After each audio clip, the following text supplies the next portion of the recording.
It was one of the most insightful descriptions I've ever heard about a sports team and one of the most poignant moments of my journalism career.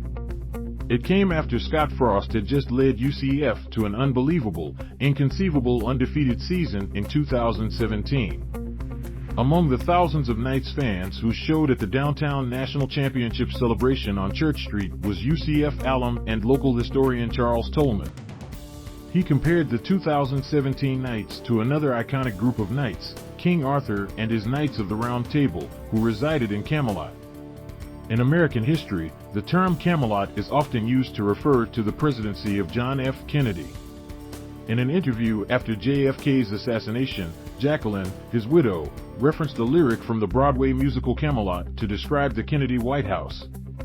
Tolman, in an emotional moment while celebrating UCF's greatest season, quoted that lyric, that once there was a spot, for one brief shining moment, that was known as Camelot. Lamented Jacqueline Kennedy after her husband's death, there will be great presidents again, but there'll never be another Camelot. I feel the same about Scott Frost and UCF. And I'm sure Scott Frost, who just got fired as the head coach of the Nebraska Cornhuskers, probably feels that way, too. There have been and will be other good coaches at UCF, see Josh Heupel, Gus Malzahn, but there will always be a special spot for Frost and Camelot. Like JFK, Frost was a young, handsome, dashing leader who was full of exciting new ideas. And then he was gone way too soon. While there are some UCF fans who are taking great joy in Frost's failure and ultimate firing at Nebraska, I am sad. I never blamed Frost for leaving UCF after only 2 seasons to take the Nebraska job, and, honestly, I don't know why any UCF fan could blame him either. It's not like he left UCF for just any job. He left to go back to his home state and his alma mater to try to save Nebraska's downtrodden program from irrelevancy. He could have had the Florida Gators job had he wanted it, but he didn't want it.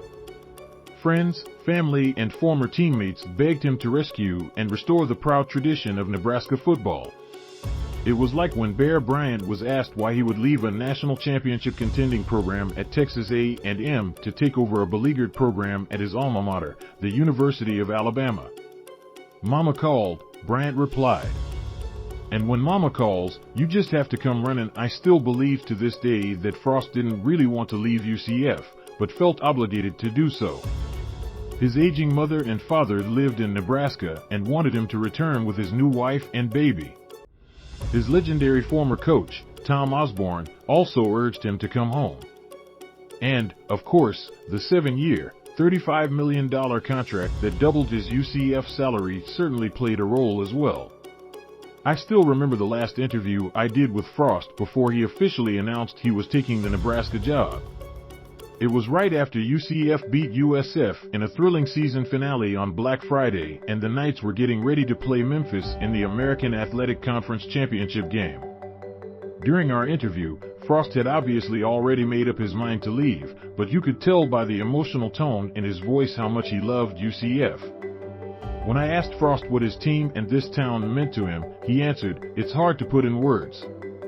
I turned down some other jobs when I was offensive coordinator at Oregon because I loved that place. There was a tear in my eye when I got on the plane to fly down here, but this place has been exponentially better than I even could have expected. The fans here, the community, these players. This is a special place and it's only going to keep getting better. I'm glad that I was the one to help get this place back to where it should be. This place should compete for conference championships every year because of what it is. People in this community have been so great to me with the birth of my child, and I can't tell you how many bouquets and gifts and phone calls we got. He'll always cherish the decision I made to come down here. He'll be a UCF guy the rest of my life." When I asked him if there's a part of him that wishes the Nebraska job wasn't open, he replied, "I don't know. There's only a couple of places in the whole country that I would even think about coaching. It's not all about the money for me. The quality of life here is second to none, and these players are like family to me. Life always affords you tough decisions, and we'll see what happens.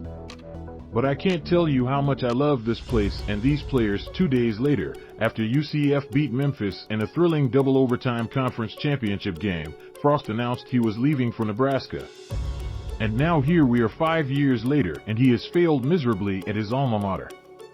You know it's bad when Nebraska officials, who could have saved $7.5 million on his buyout if they had simply waited until October 1st to fire Frost, instead pulled the plug and paid the full $15 million after Saturday's embarrassing home loss to Georgia Southern.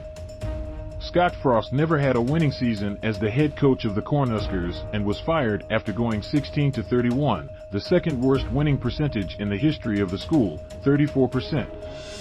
That once there was a spot, for one brief shining moment, that was known as Camelot. Visit Orlando Sentinel.com. Distributed by Tribune Content Agency, LLC.